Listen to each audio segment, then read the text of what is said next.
Bonjour à toutes, bonjour à tous et bienvenue sur Radio Fringale pour cette grande preview du Tour des Flandres 2024. On est hyper excités de vous présenter cette course qui s'annonce comme chaque année extraordinaire. On est en pleine Semaine Sainte, voilà, la fameuse Semaine Sainte en Belgique où on a un enchaînement de courses pavées avec en point d'orgue le Tour des Flandres qui va arriver ce dimanche 31 mars.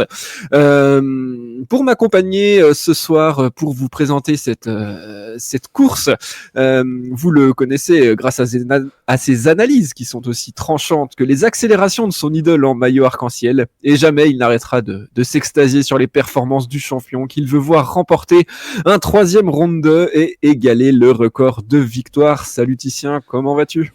Salut les copains, salut à tous. Écoute, ça va super bien, super excité. Ça y est, on est en plein dans la Semaine Sainte. On a déjà vécu des super classiques. Donc vous avez fait un super débrief il y a quelques jours. Et puis là, bah voilà, le Tour des Flandres, le Ronde, la Mecque du cyclisme. Pour moi, c'est le plus grand des 5 monuments. Alors, on n'est peut-être pas tous d'accord là-dessus, mais en tout cas, voilà, mon cœur balance toujours un peu avec Paris-Roubaix, mais c'est vraiment pour moi le plus grand de tous, donc je suis trop content qu'on soit au Ronde et effectivement, je pense qu'on va beaucoup parler de Mathieu Van Der Poel dans cette preview, qui est mon coureur favori et qui est un des grands favoris pour remporter cette course, donc je suis super content. Effectivement, il devrait nous occuper quelques minutes et je suis d'accord avec toi. Pour moi, c'est également le plus grand monument, le monument des monuments. Voilà. Pour nous accompagner ce soir, Titien, on compte sur lui pour prononcer le nom de tous les mots flamands correctement, tellement l'accent du reste de l'équipe de Radio Fringale laisse à désirer. Et on prend également toutes les explications possibles pour comprendre encore mieux le phénomène qu'est cette course en Belgique. Salut Loïc, comment vas-tu ? Salut, ça va super. On voit toutes les courses qui commencent à s'enchaîner là. On commence à prendre le rythme de la saison. On dirait une saison qui se lance et qui va être ultra chargée. Et je pense qu'on va avoir plein de courses et on va avoir plein de plaisir sur les courses aussi. Donc je suis super content d'être là. Et moi, mon petit favori aussi, c'est notre Mathieu national. Ah oui, ça y est, là, ça lâche déjà ses favoris dans l'intro. En fait, le favori est tellement énorme qu'on est obligé déjà de le lâcher dans l'intro après. Avec son beau maillot. C'est le fan club, là. Il y a quand même pas beaucoup de suspense. Voilà. Avant de commencer cette émission, un petit rappel pour les personnes qui nous écoutent, qui ne sont pas encore abonnées. N'hésitez pas à le faire, mettre un like aussi sur la vidéo, c'est bon pour notre référencement et ça nous soutient dans ce qu'on fait. Vous pouvez également toujours adhérer à l'association, même s'il n'y a plus le magnifique t-shirt Vanderdog, c'est possible de nous soutenir en devenant membre de l'association Radio Fringale. Tous les liens sont dans la description et puis allez aussi nous suivre sur les réseaux sociaux, sur Facebook, sur Instagram, notamment pour les super articles produits par Matt et Simon toutes les semaines, mais il y en a même beaucoup plus qu'un par semaine. Ils ont une fréquence de publication assez impressionnante et toujours avec des sujets hyper sympas. Donc n'hésitez pas à nous suivre sur les réseaux sociaux et à aller voir ce qu'ils écrivent. C'est un régal de les lire. Bon messieurs, encore avant vraiment de parler de Van Der Poel, vous allez vous retenir un petit peu. Je vous ai organisé un petit quiz. Voilà, petit quiz. Alors bon, trois questions parce qu'on a quand même beaucoup de choses à dire ce soir. Est-ce que vous êtes prêts ? Est-ce que vous avez révisé ? Est-ce que vous connaissez le palmarès sur le bout des doigts ? Oula, mais tu sais que j'ai un niveau en quiz qui est extrêmement élevé. Réviser non, mais on va y aller quoi. Ouais, faut y aller. J'ai envie de dire que c'est abordable. C'est abordable. Attends, première question. J'ouvre Pro Cycling Stat. Ouais, c'est ça, ouais. Ouais, on les connaît les malins. Ouais. Première question. Vous n'êtes pas sans savoir que sur les 2 dernières années, il n'y a pas eu de Belge sur le podium. Donc 2 années consécutives où il n'y a pas de Belge sur le podium du Tour des Flandres. Quand est-ce que c'était arrivé pour la dernière fois avant 2022 et 2023. 2021, Greg Van Avermaet 3e, non ? Ouais. Mais du coup, ma question, c'est quand la dernière fois qu'il n'y a pas eu de Belge sur le podium pendant 2 années de suite. Ah, pardon. J'avais pas compris, j'étais trop content. C'est un peu T'étais la trop classique content où il d'avoir gagne le tout dernier temps. belge sur le podium, en fait, c'est ça. Oh là là Euh, là là. Mais quand il y avait Bonnen, il y avait toujours un Belge. De toute façon, ils ont gagné tout le temps, presque tout le temps. Je crois que il y a combien de vainqueurs belges en pourcentage? Ouais, c'est assez impressionnant, ouais. En tout cas, au 21e siècle, j'ai pas souvenir que 2 années de suite sans Belge. En plus, il y a De Volder qui a gagné 2 fois. Avant, c'était Bonnen. Puis même quand il y avait Cancellara, il y avait quand même Bonnen. Oh là là, Puis après, il y avait Van Avermaet. J'ai pas souvenir, honnêtement. Je sais qu'il n'y a pas eu en 2001, c'était Bortolami devant Decker et Zanetti. Est-ce qu'en 2000, non, mais en 2000, Est-ce que c'est récent ou en 2000, il y pas? avait Schmil. Il y a peut-être un piège. Je sais pas. Il y a pas une année. Je sais pas. Indice, il y a peut-être un piège. Euh, Oh là là, c'est dur. C'est récent Hein. alors. Non. Ouais, non. En fait, bon, la question est un peu tordue. C'était jamais arrivé. Ah d'accord, ok. Bah, Ah, d'accord. Ok. Voilà. il n'y a jamais eu 2 tout éditions de suite simplement- sans Belge. Non, Oh, putain. non, non. Avant 2022 et 2023, il y a eu quelques éditions parfois sans Belge sur le podium, mais c'était la première fois qu'il y avait deux années de suite pas de Belge sur le podium. Voilà. Donc Qui va avoir la pression là. voilà, c'est pour poser un petit peu le cadre. La Belgique attend, messieurs, les Belges, les coureurs belges. Ok, bah toujours 0-0. Alors, deuxième question. Si Mathieu Van Der Poel s'impose dimanche sur le Tour des Flandres, il égalera le record de victoires avec 3 victoires sur ce monument. En gagnant dimanche, il y aurait eu au moins 1 an entre chacune de ces victoires. C'est-à-dire qu'il remporterait ces 3 victoires sans l'avoir fait 2 fois consécutivement. Vous me suivez jusque-là ? Ouais. Oui. Ouais. Qui est le seul coureur à avoir remporté 3 fois le Tour des Flandres dans sa carrière sans l'avoir gagné 2 ans de suite. Bah 3 fois sans l'avoir gagné 2 ans de suite. Ouais. Johan Museum. Ouais, joli. Oh, ben, Johan Museeuw. Ah ouais. En 93, 95 et 98. J'avais révisé. Les autres triples vainqueurs, Boonen, il a enchaîné 2 années de suite, Cancellara aussi, Merckx également. Enfin voilà, tous les triples vainqueurs avaient remporté cette course 2 années de suite, sauf Museeuw. Voilà. Et bien 1-0 pour Loïc. Alors, troisième question pour. Alors, facile ton quiz, hein. pour vous départager. Non, c'est Oui. pas si simple. Les questions sont pas si directes, mais bon. Elles sont toutes tordues. Tu sais, des fois, On va tu y te dis, on a de arriver, la ouais, chance, c'est on un a de la peu chance de tendu. pas être contradré au quiz, et là, il nous sort des trucs de ma boule. Aïe, aïe, aïe.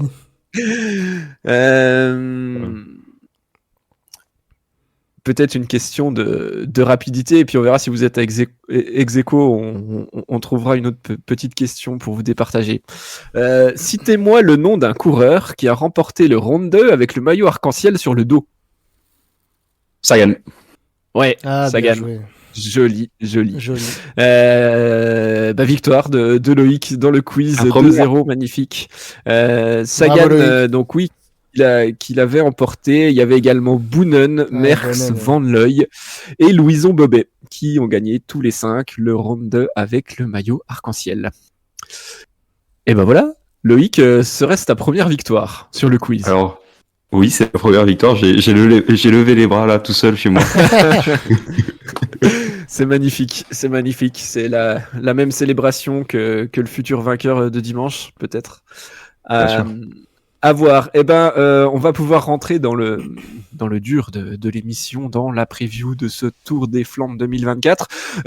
Avant un petit un petit rappel pour les personnes qui vont nous écouter en fin de semaine. On enregistre là avant à travers les Flandres. Donc si jamais il y a eu un séisme, une performance de ouf, une chute sur à travers les Flandres, on le sait pas encore au moment où vous parle de la course. Donc à bien prendre en compte quand vous nous écoutez. La présentation d'un monument, ça commence bien évidemment toujours par la présentation du parcours qui depuis 2012 a très peu changé, mais voilà, il y a des monts qui arrivent et qui ressortent. Et pour le topo sur le parcours 2024, je te laisse la parole, Titien, pour nous expliquer un petit peu tout ça. Ouais, c'est pour ça que le Ronde, pour moi, c'est vraiment le king des monuments, en fait. C'est que le parcours est ultra difficile. On on part d'Anvers pour arriver à Oudenaarde. On a 271 km et 2200 mètres de dénivelé positif. Alors, c'est pas totalement le dénivelé positif de la course qui fait sa difficulté, mais c'est qu'après on va dire, 130 km relativement plat, souvent ça laisse le temps à l'échappée de se former, c'est assez tranquille dans le peloton, etc. Les choses sérieuses commencent, et à partir de la première ascension des 3 du Vieux Quarmont, qui sera environ, je sais pas, moi j'ai envie de dire 100, un peu plus de 130 km de l'arrivée, c'est là que les choses sérieuses vont commencer, puisqu'à partir de cette première montée du Quarmont, on va sans cesse enchaîner des monts pavés. Voilà, tous ces monts que vous avez pu voir dans l'E3, dans quelques-uns peut-être de Gand-Wevelgem, et que vous allez voir dans travers la Flandre, ils sont tous là autour des Flandres. Donc on va enchaîner, voilà, pendant 130 km des monts pavés, et puis voilà, ça va pas s'arrêter. Souvent la course, on va dire, se lance vraiment dans le triple enchaînement à une cinquantaine de kilomètres, de 45 à 38 km de l'arrivée. On va enchaîner la deuxième ascension du Mont Quarmont, suivie tout de suite de celle du Paterberg, et puis enfin celle du Koppenberg. Vous voyez bien ce Koppenberg, cette montée tout en ligne droite. On se souvient des images un peu historiques de coureurs à pied dans le Koppenberg, tellement ça passait pas. Donc voilà, ce triple enchaînement, souvent il lance la course des Cadors définitivement. On se souvient de l'attaque de l'année dernière de Pogačar dans le Vieux Quarmont. Ensuite ça va pas débranché. C'est ce qui risque de se passer cette année. Et puis ensuite on enchaîne avec le Tyenberg, le Mont Othon, et puis de nouveau ce dernier enchaînement à 20 km de l'arrivée du Vieux Quarmont et du Paterberg, pour une quinzaine de kilomètres tout plat pour rejoindre Oudenaarde. Donc voilà, il va falloir s'économiser, on va dire, sur la première partie de course, parce que à partir du milieu de l'épreuve, ça va pas arrêter de s'enchaîner. Ça fait maintenant 12 ans exactement qu'il y a ce parcours du Tour des Flandres, qui a été donc pas mal durci par rapport à celui qui existait avant, avec le mur de Grammont en juge de paix, on va dire. Et donc là, on a un parcours très très exigeant, qui va bien évidemment favoriser des coureurs endurants, des coureurs résistants qui savent changer de rythme. Et surtout, comme vous le savez, le placement à partir du milieu de l'épreuve va être hyper important, puisque si on n'est pas dans les premières positions au pied des monts, derrière, forcément ça bloque. Et donc voilà, ça va être une guerre de placement très très nerveux, et c'est ce qui fait la difficulté de cette épreuve. Et ce sera forcément sûrement même le meilleur coureur de la course qui triomphera au bout des 271 km. Voilà pour la présentation du parcours de l'épreuve. Merci beaucoup pour cette présentation très complète comme d'habitude. Loïc, est-ce que tu as un truc à ajouter sur le parcours, ou une remarque en particulier? C'est 271 bornes de bourrinage. Va falloir faire gaffe sur les 100 premiers kilomètres, où on a vu quand même des chutes arriver, notamment l'année dernière. Faut pas que les favoris se trouvent dans une chute à ce moment-là. Et après, c'est quand même une des plus belles courses de l'année. On va voir des gens bourrinés sur des pavés, et moi, j'adore voir ça. C'est la base du cyclisme en Belgique, en fait, ça, bourriner sur les pavés. C'est ça, c'est le monument, c'est le Tour des Flandres, Moi perso, en rentrant du travail tout à l'heure, j'ai pris, 40 mètres de zone pavée, et je me suis dit, mais comment ils font, purée, en plus ça monte, comment ils font, ça fait trop mal. Donc non, vraiment c'est une course hyper exigeante, pavé plus mont, ça va être dur pour les coureurs. Ouais, ça va être. Mais nous, ça va être un régal. Et ouais, c'est oui, ça, on va se régaler en regardant ça. Tu l'as dit dans ta présentation du parcours, il y a de grandes chances que ce soit l'homme le plus fort qui s'impose. Et clairement, il y a un coureur qui arrive en ultra favori sur cette édition 2024. C'est Mathieu Van Der Poel, hein, qui a quand même été hyper impressionnant sur ces quelques courses, parce qu'il n'a pas beaucoup pas beaucoup couru, pardon, depuis le début de la saison. Juste avant de vous donner la parole, messieurs, pour que vous puissiez parler librement de Mathieu Van Der Poel, on va limiter à 1 heure chacun, hein, parce que sinon on va pas s'en sortir. Mathieu Van Der Poel sur le Tour des Flandres, c'est quand même une première participation en 2019 où il fait 4e, mais où je pense que tout le monde se souvient de cette crevaison de la roue avant. Il lève le bras, il chute, et puis il est hyper loin. C'est au moment où la course se lance. Et puis il revient, il nous fait un peu comme à l'Amstel qui gagne quelques semaines plus tard. Il roule comme un bœuf sur les 40 derniers kilomètres, et puis il arrive à terminer 4e au bout d'une course monstrueuse. L'année d'après, en 2020, il s'impose. C'est le sprint hyper serré avec Wout van Aert et ce final à 2 magnifique. En 2021, il termine 2e, battu au sprint cette fois-ci par Casper Asgreen. 2022, il s'impose dans un final de surplace d'anthologie avec Pogačar. Et l'année dernière, 2e, battu cette fois pas au sprint, mais par un Tadej Pogačar intouchable dans le final du Tour des Flandres. Clairement, c'est une course qu'il maîtrise, il la connaît maintenant parfaitement, et au niveau stats, c'est assez incroyable. Alors du coup, allez-y, faites-moi rêver, et puis expliquez-moi pourquoi est-ce que Mathieu Van Der Poel va gagner dimanche. J'y vais, Loïc, ou t'y vas? Vas-y, Titien, fais-toi plaisir. Non, mais tout simplement, en fait, Mathieu Van Der Poel, c'est sa course, le Tour des Flandres. Il est taillé pour cette course. Il a une explosivité et une endurance, à mon avis, sans égal dans le peloton. Il n'y a qu'à voir sa victoire au Mondiaux l'année dernière, dans une course qui, finalement, à part qu'il n'y avait pas de pavé, ressemblait beaucoup au Tour des Flandres, avec cet enchaînement de petites bosses là, de 500, 600 mètres. Voilà. Enfin, c'est clairement En fait, c'est des circuits où Mathieu Van Der Poel, il a une motricité folle, il a cette faculté de toujours savoir se placer dans le peloton, et puis effectivement, il fait tellement mal aux autres quand il est explosif.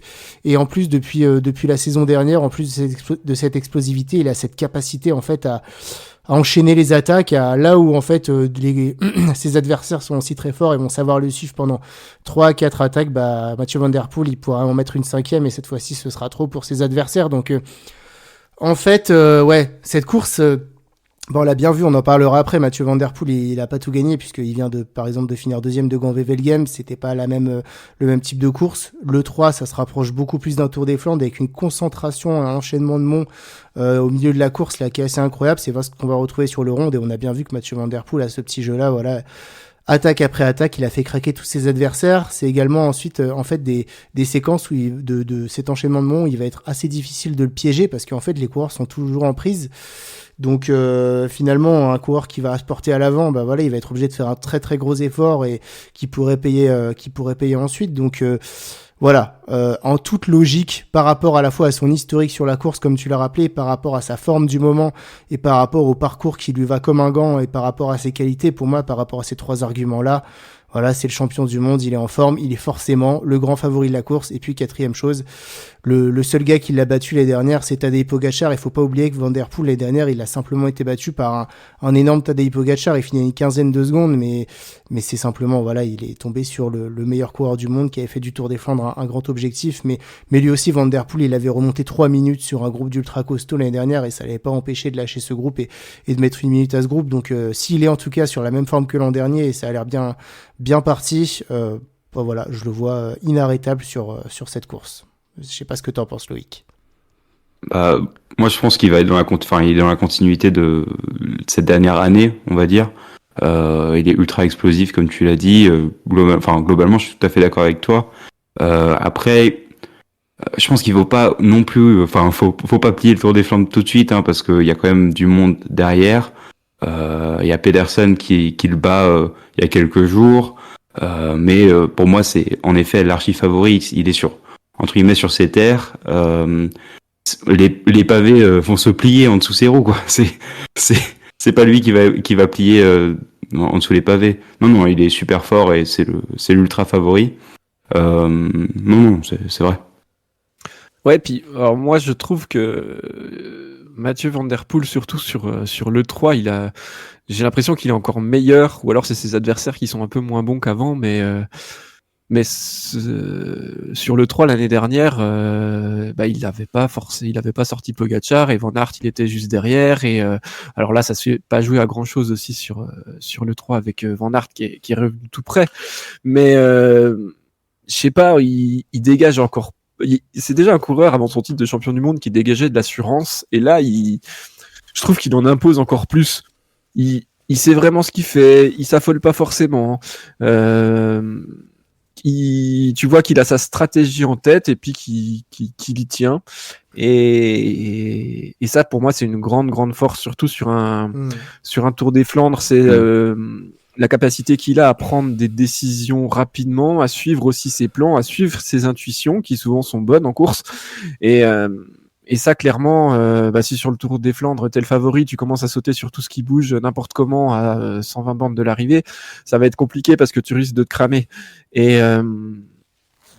à voir comment son équipe va se comporter, mais moi, je serais quand même pas surpris que la course, qui durcisse vraiment beaucoup la course, parce qu'il sait que quand la course est dure, c'est lui le meilleur, hein, on l'a vu au championnat du monde où la course était hyper dure. Le Tour des Flandres, je pense que c'est la course la plus dure de la saison, c'est lui qui est tout le temps devant, donc il a intérêt à ce que ça parte de loin et en créant l'offensive aussi le plus tôt possible, il se met à l'abri d'éventuelles surprises et il minimise les chances de ses adversaires de la jouer un peu plus collectif et d'user de tactique. On en reparlera un petit peu après quand on présentera ses principaux adversaires. Mais pour moi, c'est quelque chose que Van Der Poel, il en a parfaitement conscience. Il a aussi les capacités physiques pour le faire, mais voilà, je pense qu'il saura attaquer et clairement, il va pas attendre le dernier passage au vieux Quarmont pour faire la différence parce qu'il a besoin que ça soit très très dur. Ouais. Il a gagné en maturité. Ouais, clairement, je pense qu'il a gagné en maturité et en plus, il est tout à fait capable de faire 50 bornes en solo en mode contre la montre. Parce qu'il est super fort, donc oui, c'est vrai.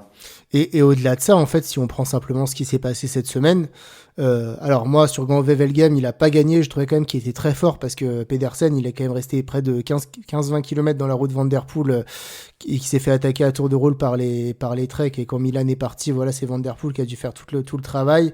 Quand Wevelgem, il n'y a pas ce même enchaînement de monts, etc., donc ça l'a pas favorisé, et pourtant il était encore là dans le final.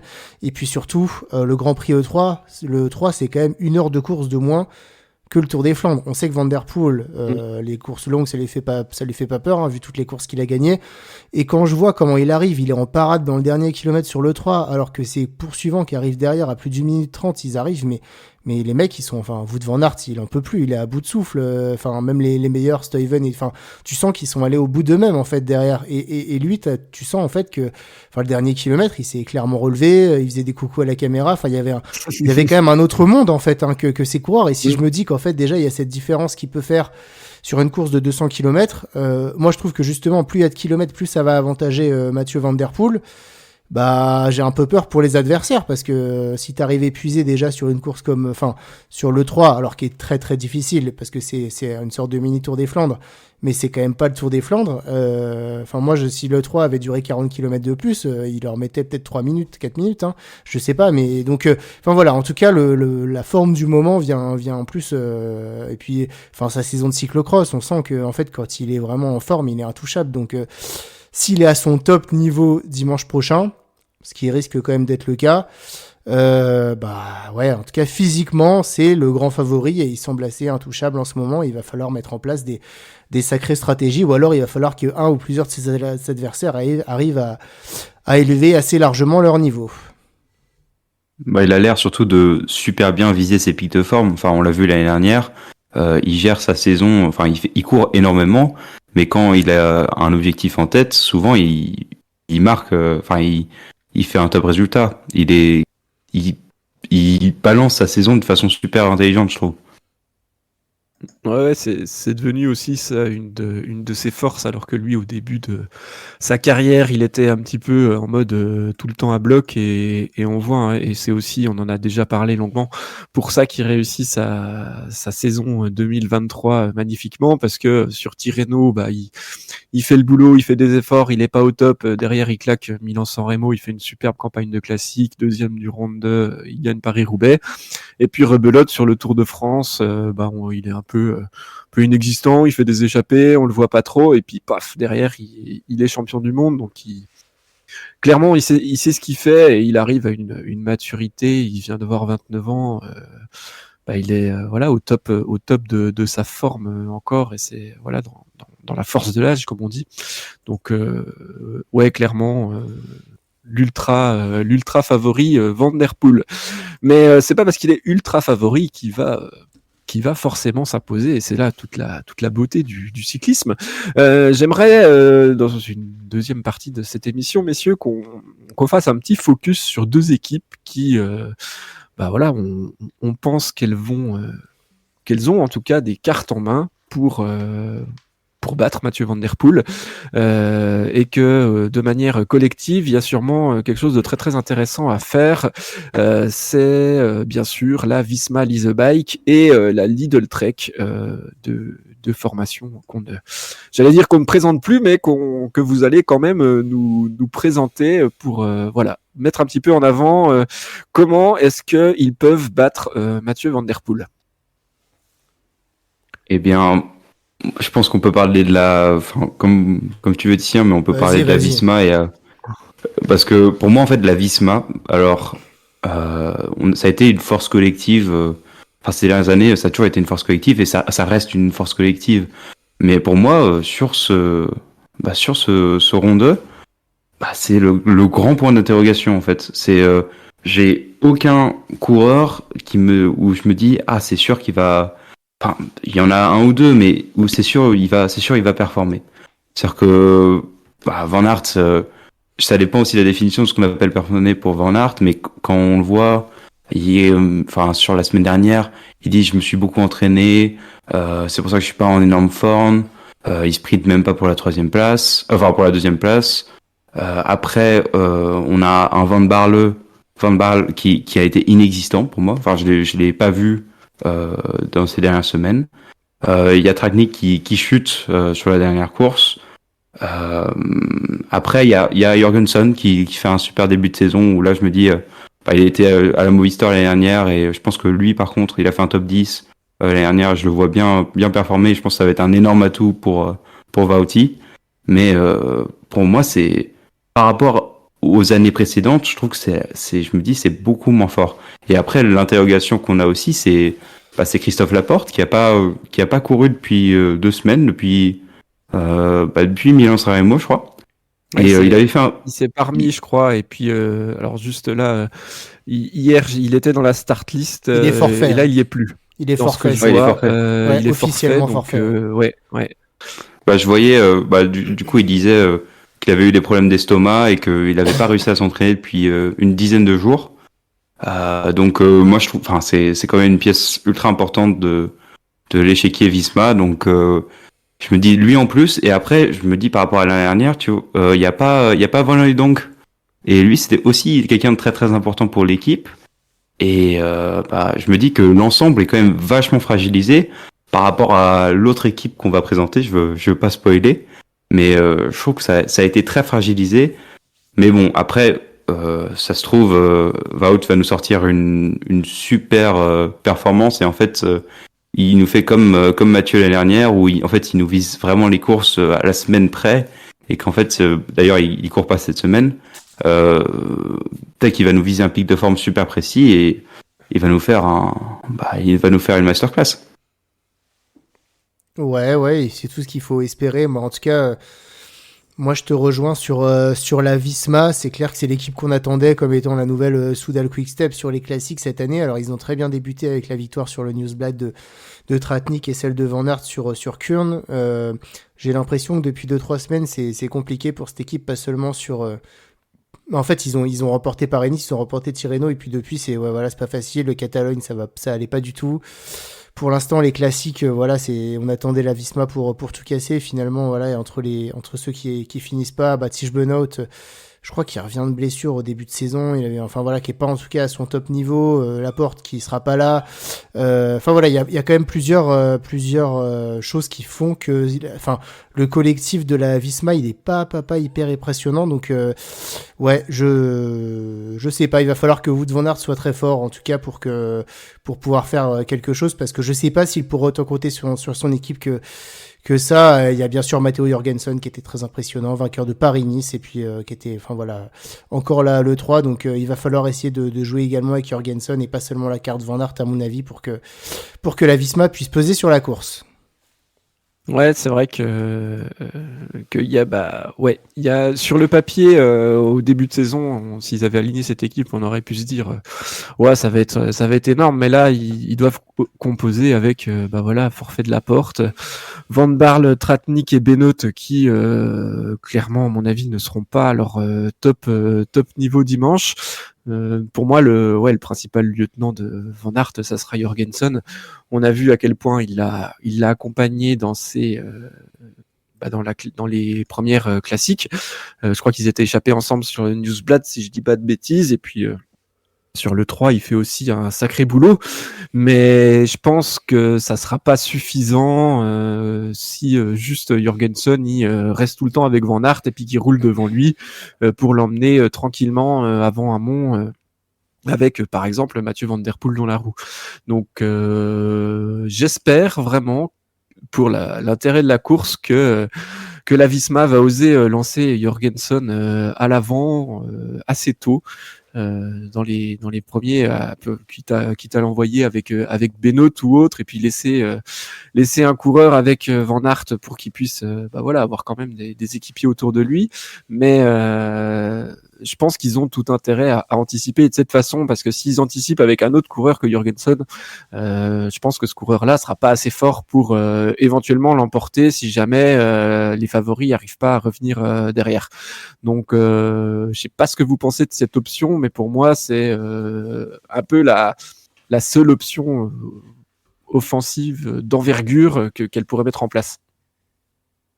Non, c'est vrai. Par exemple, pour revenir sur Jorgensen, lui, dans n'importe quelle autre équipe, il serait leader. Et je pense qu'il a les cannes pour partir être ultra offensif. Et il n'a pas forcément la même pancarte que Wout. Ouais, attention quand même, parce que pour moi l'équipe elle sera 100% autour de Wout van Aert, et contrairement à la Lidl Trek dont on parlera après, qui aura plusieurs cartes à jouer, j'ai envie de dire. Enfin, j'imagine pas une seule seconde que pour Van Aert il soit heureux que Jorgensen gagne la course. Enfin, le mec a sacrifié sa saison de cyclocross, a sacrifié Milan-San Remo, enfin voilà, pas mal de courses de début de saison pour cet objectif du Tour des Flandres. Il a une énorme pression, il doit gagner ce Tour des Flandres. Moi, je crois pas une seule seconde que, autant, tu vois, j'ai aucun souci à ce que, bon, on parlera des treks après, mais ce qui est un coureur que ce soit pas Pedersen à l'avant et Pedersen qui roule pas. Mais tu vois, t'as Jorgensen qui est 2 minutes devant, Van Der Poel qui dit bon, bah, vas-y, moi j'ai déjà gagné 2 fois, je vais pas aller le chercher. Wout van Aert, qu'est-ce qu'il va faire en fait? Ok, t'as ton équipier qui gagnera, mais pour le coup, il te restera plus que Paris-Roubaix, tu te foires, t'auras fait tous ces sacrifices pour rien. Van Aert, ce qu'il a envie aussi, je suppose, c'est être dans les livres d'histoire. Voilà. Enfin, dans 20 ans, personne ne retiendra que Jorgensen, c'était l'équipier de Van Aert et tout. Donc, il y a un sacré dilemme là-dessus. Pour moi, je pense quand même que l'équipe sera articulée autour de Van Aert, et que tout ce qui sera fait pendant la course sera pour fatiguer les adversaires, mais pour permettre à Van Aert, en tout cas, de s'économiser, de passer au mieux les derniers monts et de pouvoir jouer sa carte. Donc, je pense qu'ils vont être un peu coincés. C'était un peu déjà le cas l'an dernier, finalement. Je trouve qu'ils avaient un peu mal couru parce que ils ont des super cartes offensives, et pourtant Van Aert il cristallise tout, il veut gagner ce monument, et on peut pas non plus prendre le risque de laisser Van Aert tout seul derrière, et enfin voilà. Donc moi je sais pas, je fais pas une hyper grosse confiance au collectif de la Visma, qui, contrairement à l'équipe sur les grands tours, a tendance quand même vachement à bâcler ces monuments. Donc écoute, je suis assez curieux de voir ce qui va se passer. En tout cas, voilà, il faudra que Wout van Aert soit très très fort, parce que c'est quand même lui le leader de l'équipe, et ce sera à lui clairement de finir le travail et de lâcher tout le monde. Ouais, mais c'est vrai. Mais je pense que c'est prendre un gros risque en faisant ça, parce que ça voudrait dire qu'il mise sur le fait qu'il va lâcher Mathieu Van Der Poel à la pédale. Donc ça c'est clair que c'est un pari qui sera risqué, mais ils auront peut-être aussi pas trop le choix. L'autre équipe qu'on avait envie de mettre en avant, on a déjà prononcé plusieurs fois son nom, tellement on l'attend, on a hâte de voir ce qu'il nous réserve dimanche, et on a apprécié leur début de saison également, c'est la Lidl Trek. Donc Mats Pedersen sera le leader sur le papier, il vient de remporter Gand-Wevelgem, mais il y a un collectif très très complet, et Baptistien, je vais te laisser la parole pour nous parler plus précisément de cette équipe. Ouais, la Lidl Trek qu'on découvre cette année, finalement, on parlait beaucoup de la Visma comme étant un peu l'équipe ogre sur ces Flandriennes, et finalement, voilà, on voit course après course qu'il y a un collectif de la Lidl Trek qui est assez impressionnant. On en avait parlé dans nos podcasts de début de saison. L'équipe s'est évidemment énormément renforcée depuis l'apport financier de Lidl. Il y a Jonathan Milan qui a rejoint l'équipe. Voilà, il y a Mats Pedersen qui est là depuis longtemps. Stuyven qui retrouve un super niveau cette année. On a un coureur comme Tim Declercq qui est arrivé pour protéger les équipiers sur le plat. Et puis on a des mecs qui performent comme Alex Kirch, comme comment il s'appelle, Tom Skynes là, voilà, le laiton de cette équipe qui a terminé deuxième des Strade Bianche, qui est en très très grande condition depuis le début de saison. Donc voilà, il y a toute cette équipe, enfin il y a un élan finalement depuis le début de saison porté par Mats Pedersen qui est impressionnant depuis le mois de février, qui fait que cette équipe, en tout cas sur ces courses du Nord, elle performe à haut niveau. Donc je pense que ce sera le collectif en tout cas qui peut poser le plus de problèmes à un Mathieu Van Der Poel sur cette course, parce que voilà, ils en ont fait la démonstration sur Gand-Wevelgem.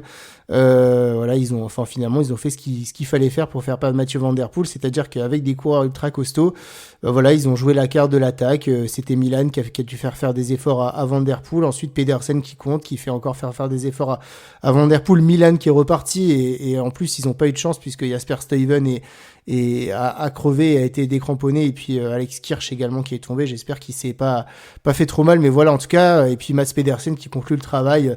Voilà, je pense qu'ils ont beaucoup fatigué Mathieu Van Der Poel et que ça a suffi à un Mats Pedersen en très grande condition pour aller battre le Néerlandais au sprint. Donc en tout cas, ils ont montré sur Gand-Wevelgem ce qu'il fallait faire dimanche, et la manière de Mathieu Van Der Poel, ce sera de le harceler un petit peu et de l'épuiser. La seule différence, c'est que je pense que Gand-Wevelgem, voilà, c'est une course où on a vu quand même des Jordi Meeus faire 3e, des Dylan Groenewegen être dans le top 10, donc c'est quand même une course qui est beaucoup plus facile en termes de dénivelé que le Tour des Flandres, donc il faudrait être capable de faire la même chose sur le Tour des Flandres, ce qui sera pas aussi facile, mais en tout cas, s'il y a bien une équipe qui a la densité finalement pour pouvoir faire ça, et pour pouvoir, parce que là pour le coup, lui Pedersen, voilà, son rôle ça va être de passer le dernier mont avec les meilleurs, et ensuite je suis pas sûr que ce soit un coureur qui puisse lâcher tout le monde, mais par contre lui en tout cas il a la niaque pour accrocher, et voilà, ça va être son principal rôle, ça va être je suis en haut avec les meilleurs et je peux aller disputer la gagne au sprint, et là il sera très très dangereux. Donc je pense qu'il fera pas la même course que l'année dernière où il avait attaqué de loin. Cette fois-ci il peut profiter d'une équipe très forte à son service. Donc si je vois en tout cas une équipe capable de faire flancher Mathieu Van Der Poel, c'est peut-être la Lidl Trek. Je sais pas ce que t'en penses, Loïc, toi. Bah oui, moi je pense que t'as complètement raison. Je pense que ils ont un peu pris le rôle, je sais pas, mais de la Visma avant, où on voit un collectif ultra fort.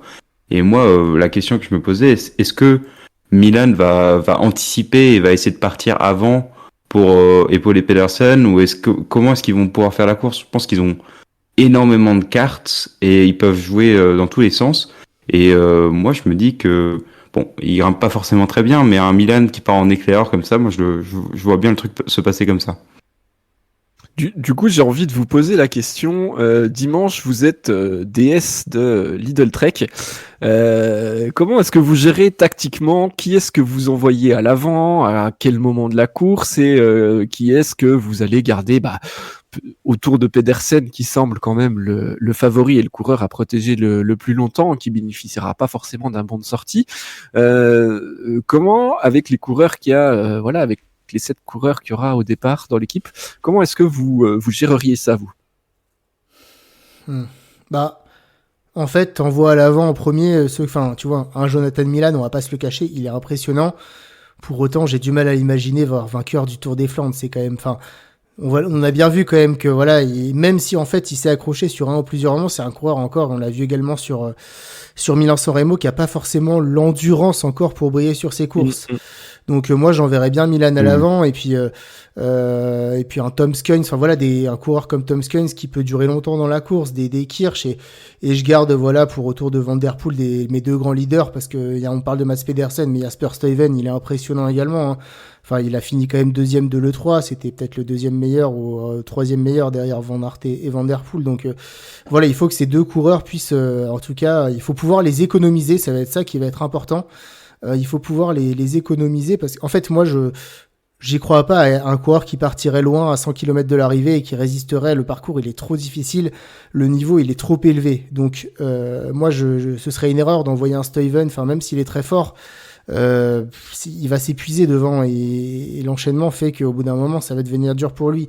Tandis que si t'envoies ces mecs là qui sont très forts mais qui malheureusement en one-to-one n'ont pas vraiment de chance face à Van Der Poel, tu permets à tes deux grands leaders qui eux ont cette chance de pouvoir l'accrocher, de s'économiser. Et t'imagines que si au sommet du dernier Paterberg ils sont plus que 4 devant, Van Aert, Van Der Poel, Pedersen et Stuyven, il y a un vrai jeu tactique à faire pour Lidl Trek. Donc moi c'est ce que je ferais, j'enverrais des coureurs à l'avant pour obliger des Mathieu Van Der Poel ou des Wout Van Aert à faire la course derrière, à s'épuiser et à laisser mes leaders en fait il va falloir s'économiser le maximum pour pouvoir accrocher dans les derniers monts et avoir cette chance de gagner dans le final et de jouer tactique. Moi, je ferais comme ça.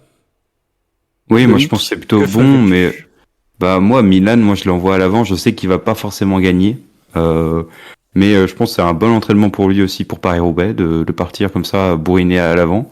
Je garde Skuns et Kirche autour de mes leaders pour les protéger, et Kirche je vais essayer de le faire travailler un peu avant.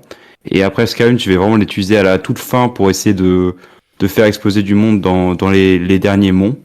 Et après, à voir entre Pedersen et Stuyven qui est le meilleur, avec pour moi quand même une petite pièce en plus pour Pedersen. Ah, c'est marrant parce que moi clairement je pense que je sais pas si c'est très utile de garder Pedersen et Stuyven en même temps et je trouve que ce serait hyper intéressant d'essayer d'envoyer Stuyven avec Kirch par exemple à l'avant assez loin, assez tôt dans la course pour aussi épuiser les autres formations, ce qui serait pas forcément pour désavantager Pedersen, mais aussi pourquoi pas, on sait jamais. Alors en général, c'est plus sur Paris-Roubaix où l'échappée a des chances d'aller au bout. Sur le Tour des Flandres, comme tu l'as dit, Titien, c'est tellement dur qu'en général, ça rentre toujours de l'arrière. Mais un Stuyven qui est hyper costaud, qui arrive à avoir 2-3 minutes d'avance, même assez loin de l'arrivée. Pourquoi pas la pancarte, non Après, je pense pas qu'il aura un peu la pancarte. Parce que... Oui. Après, peut-être. Mais après, des fois, t'arrives à un petit moment d'inattention. Les autres leaders, ils sont loin et tu peux créer ça dans un mont pavé. Et si les équipiers de Van Der Poel sont obligés de rouler assez tôt pour limiter la casse, après, ça lui fait peut-être pas forcément peur à lui d'être esselé, surtout s'il a décidé d'attaquer à 60 km de l'arrivée. Mais je pense que ça...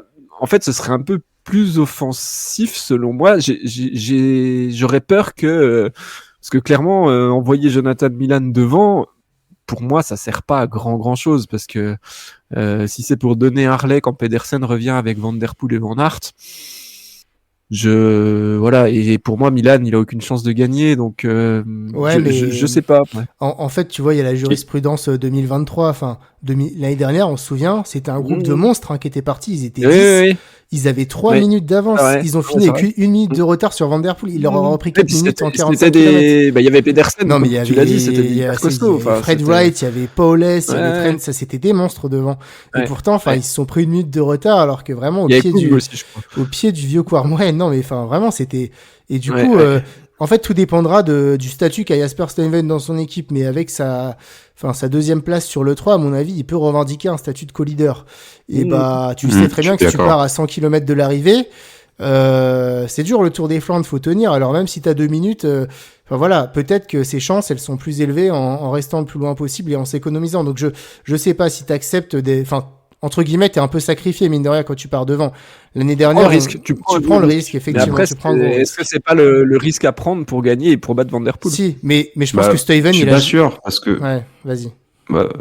Parce que moi, je pense qu'ils sont tellement en surnombre que il va falloir jouer le jeu d'équipe. Et s'ils arrivent à partir, je sais pas, un Stuyven et un Pedersen avec Van Der Poel, il y a moyen de casser les relais, etc. Donc, je pense que ça peut être très très bien pour eux. Et Stuyven, il a jamais fait podium en plus, donc je pense que lui, un podium, il serait. Enfin, je dis pas de bêtises, hein. Sur le Tour des Flandres, il fait 4ème en 2021. Il a fait 4ème. Du coup, est-ce qu'il a vraiment envie de 100%? Enfin, il a envie de gagner, c'est sûr, mais est-ce qu'il se satisferait pas d'un podium, contrairement à Mats Pedersen, qui a déjà fait 2e et 3e des Flandres et qui lui veut vraiment viser la victoire? Il y a ça aussi à prendre en compte. Ouais. Non, mais ça va être intéressant. Et puis, ça va être intéressant à suivre. En tout cas, cette tactique de la Lidl Trek, clairement, je pense qu'on est tous les trois d'accord là-dessus. C'est eux qui ont les plus grandes cartes en main pour bousculer un petit peu cette hiérarchie préétablie et voilà, essayer de faire en sorte de battre Van Der Poel. Écoutez, messieurs, je pense qu'on a fait le tour de la présentation de ces deux principaux collectifs que sont la Visma et la Lidl Trek. On va passer maintenant à la dernière partie de l'émission, alors un petit peu plus décousue, on va dire. On va intituler cette dernière partie de qui peut venir la surprise, un coureur d'une équipe moins attendue en tout cas que la Lidl Trek ou la Visma. Donc ce que je vous propose de faire, c'est que chacun notre tour on donne le nom d'un coureur, on dit une ou deux phrases dessus et puis ça permet d'échanger un petit peu et puis qu'on puisse donner nos chances de voir ce coureur créer une belle surprise. Je cherche. Allez. Moi j'en vois à peu près 2 qui pourraient faire enfin je les vois pas gagnants. C'est ça qui est un peu frustrant, je les vois pas gagnants, mais. Ouais, mais allez, on va. Non, c'est vrai que c'est dur Mais même. Tu vois, un top 5. Pas sur le podium, quoi. Un top 5 ou un podium, moi je vois bien. On a des coureurs sur le podium où. Un Lascano ou un Wellens, un truc comme ça. C'est quand même deux coureurs qui sont en super forme en ce moment. Après, franchement, je les vois pas gagnants. Lascano. Il a fait un super début de saison, tu le vois super entreprenant, mais je suis pas sûr qu'il ait forcément les cannes pour suivre sur 270 bornes. Après, je pense qu'il va devoir courir intelligemment et s'il arrive à le faire, il a ses chances pour, pas sur le podium, mais le top 5. Un avis sur Lascano, Titien? Ouais, moi je suis d'accord. Je le vois pas gagner parce que il est jeune encore, mais ça va être un petit peu trop dur. Enfin, vraiment, il faudrait des sacrés concours de circonstances. Mais sur l'endurance, c'est ce qu'il nous a montré. Si lui, il arrive à partir de loin, à anticiper, à mon avis, le top 5 est abordable. Donc pour moi, ce serait la belle surprise de ce top 5. Je te suis, Loïc. Ouais, je pense qu'il va anticiper, effectivement. Il n'a pas le choix. Il l'a fait. Il n'a pas le choix, il le sait. C'est un bon coureur, mais qui a pas non plus une pancarte de ouf. À la fois sur Bruxelles-Kurn, il l'a fait. Sur le 3, il aussi. Il était aussi dans le coup. Par contre, sur son début de saison est très très bon, donc je pense qu'il a quand même franchi un cap cet hiver. Mais quand on voit ses résultats sur les monuments les dernières années, j'ai peur quand même que la fin de course soit assez difficile pour lui. Mais ouais, en tout cas, moi je suis quasiment sûr qu'on va le retrouver dans l'échappée qui part à une centaine de kilomètres de l'arrivée là. Il y a des chances de le voir l'avoir dans une échappée, c'est un bon moteur. Hein. C'est le moins qu'on puisse dire. Il va pas trop se poser de questions, lui. Hein. Il va y aller. Il a personne derrière où il n'y a pas de tactique particulière. Faut avancer, quoi. Ouais. Après, UAE, tu vois, aussi, je reviens sur mon team Wellens. Ouais. Mais moi, je trouve que UAE, ils arrivent avec c'est pas une super formation par rapport à ce qu'il y avait l'année dernière avec Bogi, mais tu vois, il y a Nils Politt, il y a Mark Hirschi, il y a Tim Wellens. C'est quand même. Il y a de quoi faire pour faire Bjerg un top 5. Aussi, il y a Bjerg aussi, oui, je l'oublie. Avec des monts, normalement, Berg, il est bon. Donc, je pense que c'est pas une force que je mets au même niveau que de la Lidl ou de la Visma, ou même, des Alpecin, mais je pense qu'ils ont peut-être une petite carte à jouer pour le top 5. Titien, t'y crois toi à Wellens Bah, ou en à fait, UAE? pas tellement. Enfin, il est très fort, Tim Wellens, mais je trouve que la barre des 250 km, elle lui a toujours été fatale. Il a, je crois, aucun résultat, hein. Il a dû faire un top 10 sur une Amstel Gold Race, mais sinon, j'ai pas souvenir de Wellens qui fait un résultat sur Il a 2 top 5 sur le Tour de Lombardie, mais c'était 2014 et 2018. Ouais, mais Ça voilà, remonte, ouais. je trouve que c'est un coureur qui cale souvent sur, sur les monuments, en tout cas sur les courses très très longues, et du coup, c'est pareil. En fait, pour faire un résultat, il va devoir anticiper, Tim Wellens. Il est très très fort, hein, je dis pas le contraire, mais son historique me fait dire que oui, il va être très fort, mais de là à aller faire top 5, voilà, ça me paraît. En tout cas, il sera la principale carte en l'absence de Pogacar du AE, donc on va jouer sur lui. J'ai du mal à y croire parce que, encore une fois, voilà, les monuments, c'est vraiment spécifique, c'est vraiment fait pour des coureurs qui sont forts là-dessus. Et Wellens, ça fait quand même maintenant 10 ans qu'il est au top niveau et qui performe assez peu, en tout cas, sur ces courses-là. Donc, pourquoi pas, hein, vu le niveau qu'il a depuis le début de saison, il est très fort. Ça risque quand même d'être un peu long pour lui. Voilà, mon avis. Ouais. Moi, je suis assez d'accord avec toi. Il nous a habitués sur les monuments à toujours flancher à un moment. Mais pourtant, je le trouve, moi, je le trouve hyper en forme là depuis le début de la saison. C'est un des meilleurs débuts de saison que je l'ai vu faire depuis très très longtemps, si ce n'est depuis le début de sa carrière. Donc, à voir. Hein, il y a peut-être aussi quelque chose qui va se passer. Je pense pareil que c'est un coureur qui sera dans il sera leader de sa formation, mais ce sera pas une grosse formation sur cette course, donc il va avoir les libertés pour anticiper. C'est un attaquant, donc je pense il va vraiment oser. Et puis ça reste un Belge qui fait le Tour des Flandres, donc rien que pour ça, il s'arrachera jusqu'au bout. Est-ce que vous savez, les gars, qu'on n'a pas mentionné le nom de la Quick Step une seule fois dans ce podcast pour l'instant? J'avais pas pour un prévu de monument, le ça faire. fait un peu mal. Ouais, tu voulais parler de qui? Non, j'avais pas prévu de le Donc, faire. ouais, c'est quand même, ça fait un peu mal quand même. Non, mais on va pas se le cacher, ils vont rien faire en fait. Enfin, Asgreen, il joue l'équipier. Asgreen, t'y crois pas?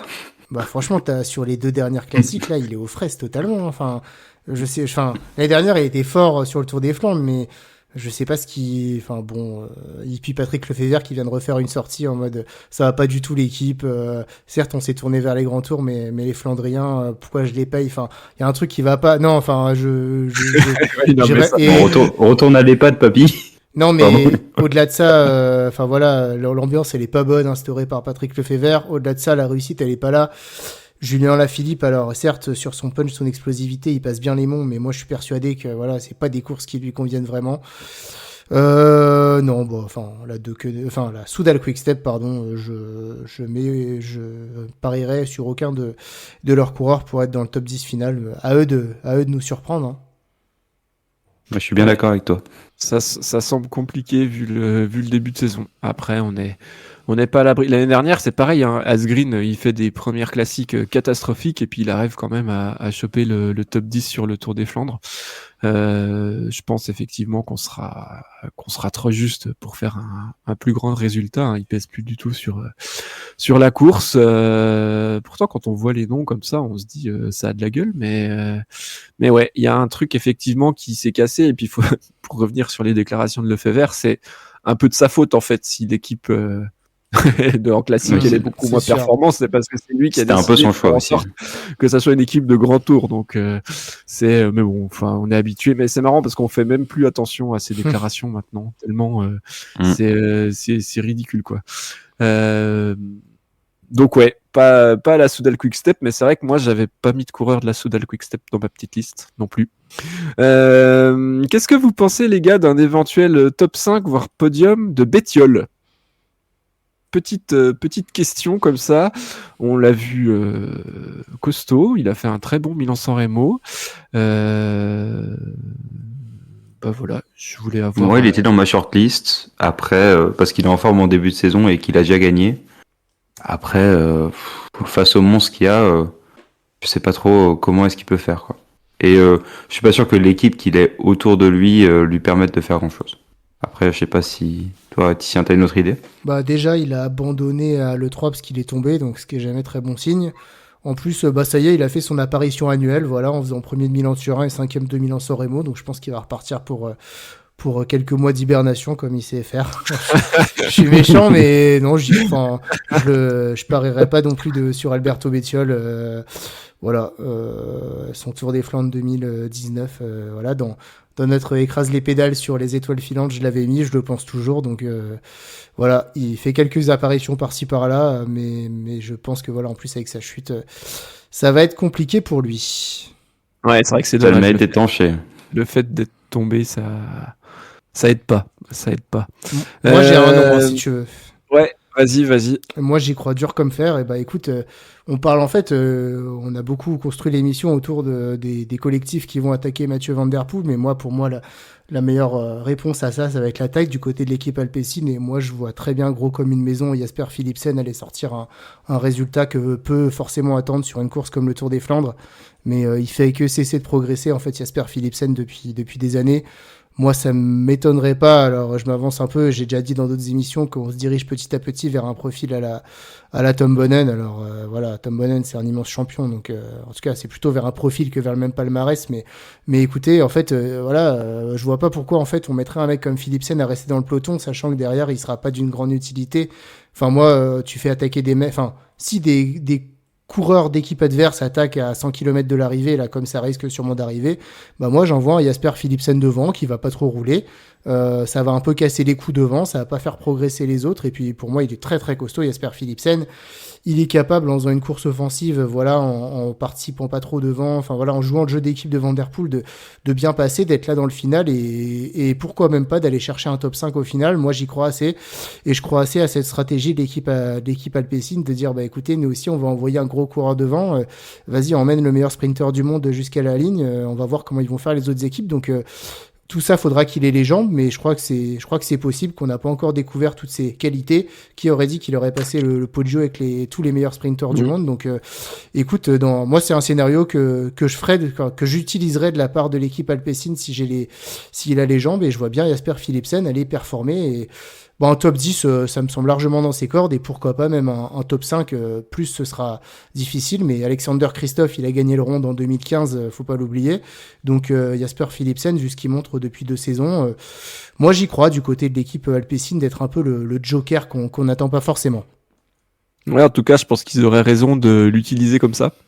Effectivement, tu l'as dit, il servirait peut-être pas à grand chose en restant aux côtés de Van Der Poel, et ça permettrait aussi à Van Der Poel derrière d'être un peu tranquille. Et donc ouais, à voir, surtout depuis Milan-San Remo, et cette capacité à passer à passer le Poggio. Alors après, le Poggio, c'est pas le Paterberg non plus.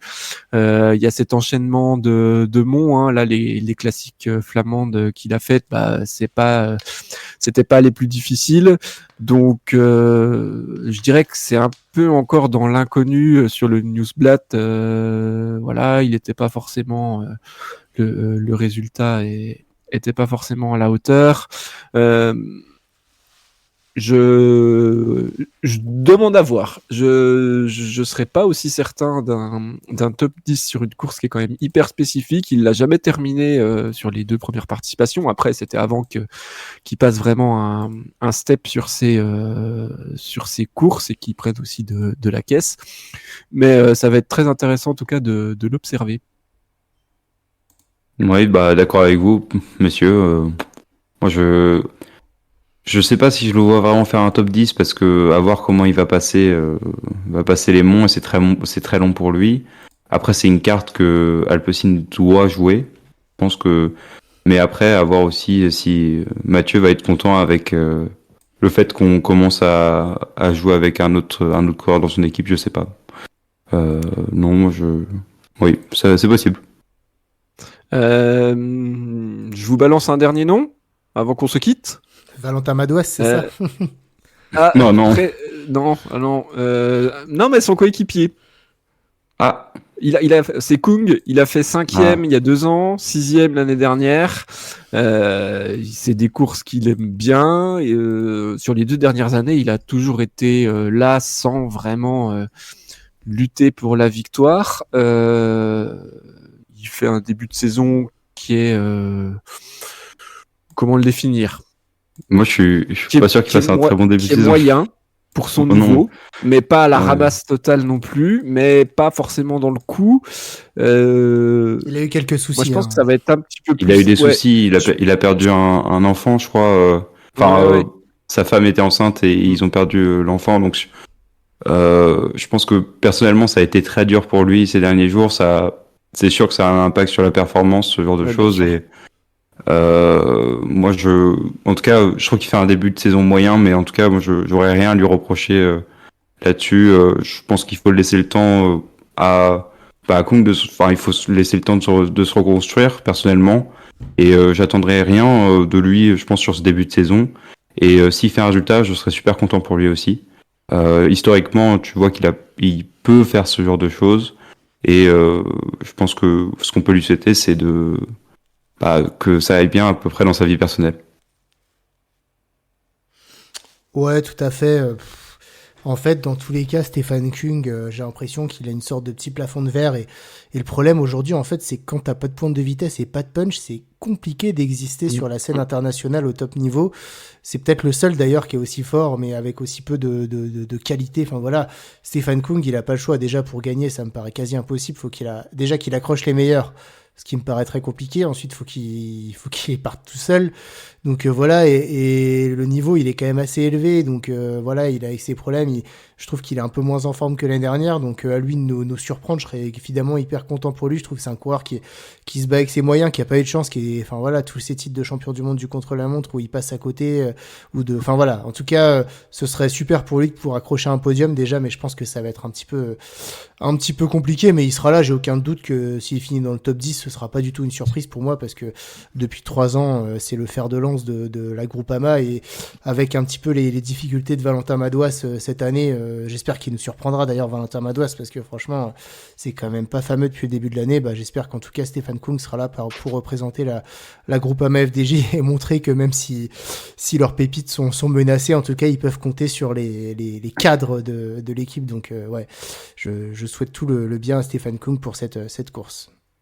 Ouais, puis on sait aussi que, vu ses qualités, Paris-Roubaix lui correspond sûrement mieux Oui. que le Tour des Flandres. Donc, Oui. ce sera peut-être aussi plus intéressant de le voir sur Paris-Roubaix. Et s'il est aussi moins attendu, vu son début de saison, en fonction de ce qui se passera sur le Tour des Flandres, et pourquoi pas le voir un peu plus à l'offensive, partir de plus loin sur Paris-Roubaix, et que ça sourisse. Messieurs, je pense qu'on a fait le tour de cette preview du Tour des Flandres 2024. On a essayé de poser un petit peu les bases de la course, exposer nos tactiques et nos visions. Donc c'était un réel plaisir de faire ça avec vous, messieurs. Je vous remercie beaucoup et je vous laisse rajouter un petit mot si vous le souhaitez avant de conclure.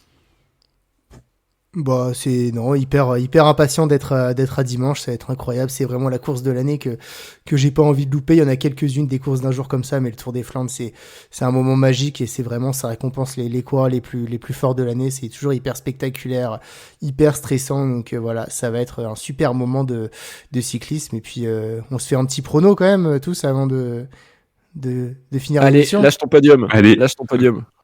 Et écoutez, je vais en surprendre beaucoup, mais je ne vois pas Wout van Aert ne pas gagner après. Enfin, ça me paraît inconcevable après tous les sacrifices faits. Je me dis que malgré la forme de Mathieu Van Der Poel, il doit avoir un plan et une charge d'entraînement, voilà. Donc, écoute, prendre un petit risque et puis miser sur le fait que Wout van Aert a parfaitement, même si dans le fond j'ai quand même du mal à y croire, et inversement j'ai du mal à croire que tous ces sacrifices, il n'y ait pas une assurance derrière d'être à un niveau incroyable. Donc, écoute, je vais miser sur le fait que voilà, Van Der Poel va sortir fatigué d'une course, et que Wout van Aert va passer avec les meilleurs dans le final et va s'imposer au Denard et remporter enfin ce Tour des Flandres. Même si je préfère Van Der Poel, c'est tout le bien que je lui souhaite, parce que c'est un coureur énorme, Van Aert. Donc, écoute, voilà, je sais pas, j'ai envie de dire Wout van Aert. Puis même quand on est pas fan de Van Aert, au bout d'un moment, il nous fait presque de la peine à pas gagner. Et je pense que tout le monde sera content quand il arrivera à en claquer une belle de course. Enfin, surtout le Tour des Flandres ou Paris-Roubaix, qui sont les deux courses qui lui correspondent le mieux en théorie. Loïc, ton pronostic? Alors moi, je vais pas suivre l'avis du Tichien. Moi, je suis pas les oracles qui jurent que par les croquettes. Non, moi, je vais mettre Van Der Poel premier. Après, je vois un énorme duel avec Van Aert et je le vois deuxième. Et avec... on va pas faire dans la surprise, mais un Petersen troisième. Bah allez, moi du coup j'avais pas préparé ça, j'avais pas réfléchi. Non, je pense que Van Der Poel va s'imposer, mais cette fois-ci en solitaire. Il a tellement été impressionnant et je vois personne arriver à le suivre au fil des monts. Et derrière un groupe de favoris qui se joue le sprint avec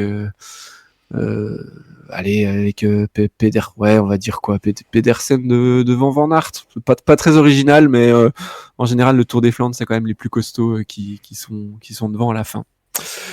Voilà. Et ben on verra si on s'est beaucoup planté dans quelques jours. En tout cas, messieurs, une fois de plus, merci à toutes et tous de nous avoir écoutés jusque là. Si c'est la première fois que vous nous écoutez, que vous n'êtes pas encore abonné, et ben vous pouvez le faire. On approche tout doucement de la barre des 2000 abonnés. Donc merci par avance également de liker la vidéo, allez faire un tour sur nos réseaux sociaux, Facebook, Instagram pour voir les super articles de Matt et Simon. Merci à tout le monde de nous avoir écoutés jusqu'au bout. À bientôt et surtout pensez à vous alimenter pour le Ronde. C'est long, on l'a dit, on l'a répété, c'est la course la plus difficile de la saison, donc dès le début de course, on enchaîne les compotes, les pâtes de fruits, les gels et même, même les gâteaux. Vous pouvez y aller, surtout devant votre télé. On sait, hein, on vous voit, on sait que vous allez profiter des gros repas de famille devant le Ronde 2. Et ben, vous avez bien raison. Pensez à vous alimenter, car la fringale guette. À bientôt tout le monde. Ciao. Ciao les copains. Bisous à tous.